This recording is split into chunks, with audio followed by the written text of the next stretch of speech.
Shorten English Senior, December 1991. Start. Mr. Speaker, sir, I thank the government for giving us an opportunity to discuss this important matter. We have been supplied with the mid-term review of the sixth five-year plan. I have great pleasure in mentioning that this document is a very good record of achievements. I am glad to find that the targets have been very much achieved in respect of many items. We hope that in due course of time the targets will be fully achieved. The government have asked us to cooperate with them for this purpose.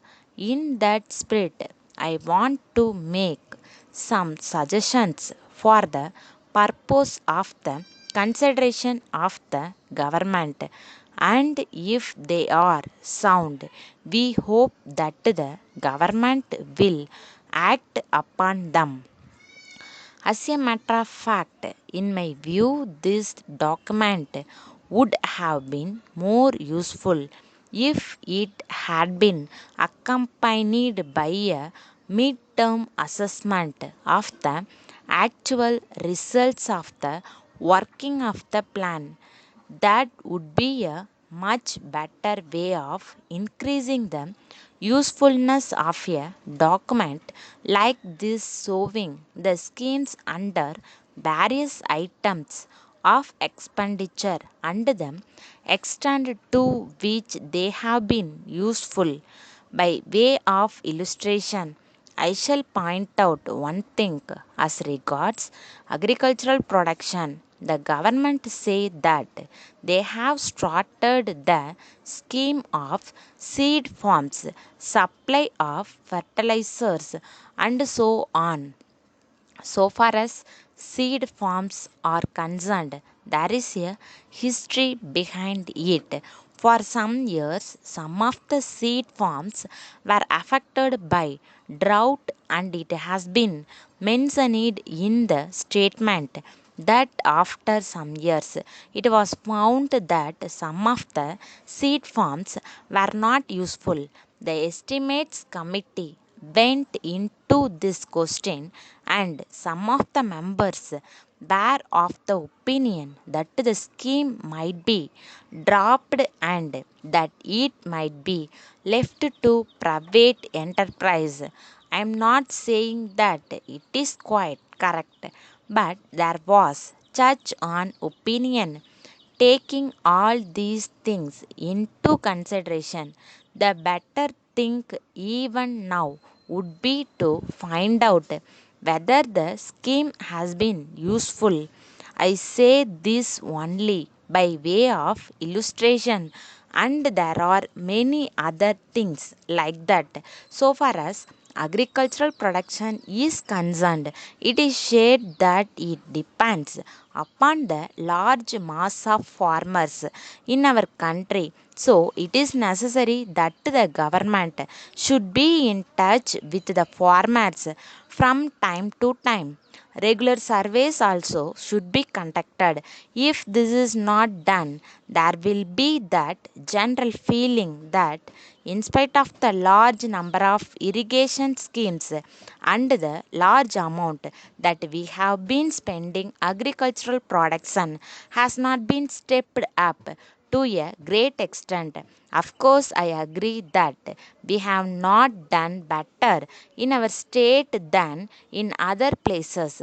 Still, we have not been able to assess correctly the agricultural production. I now turn to industrial development and other document that has been given by our Minister for Industries. If documents like this area given to us, we can cooperate with the Honorable Minister much more than we are doing now. There is the industrial policy resolution of the government of India. We have departed from it a little, but the working of it is very important.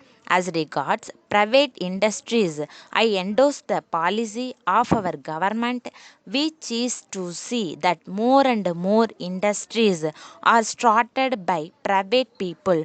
No doubt we should have more and more industries, but what is important is that they should be fairly distributed in all the districts. I am glad to know that the position is like that in our state.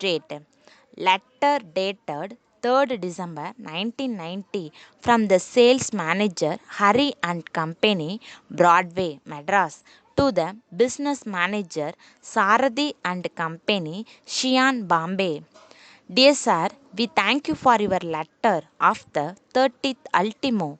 We are glad to inform you that we have sent the goods ordered by you promptly, but we are sorry that we have not yet received payment for the same. We would like to inform you that we extend credit facilities only to a few selected customers. We are proud that you are done one among them. You have always been prompt in making payment for the goods sent by us. So, we do not know the reason for the delay on this occasion. If there is any mistake on our part, we shall be glad to know about it so that we may avoid it in future. As we have not heard from you till now after the goods were sent, we are not in a position to know that state of affairs at your end. We hope you will not mistake us if we tell you that we are badly in need of funds. That is why we have taken the opportunity to write to you now. If you can find it possible to make payment at once, we will thank you very much. We may also tell you that it will help us to meet your further needs of goods. Yours faithfully,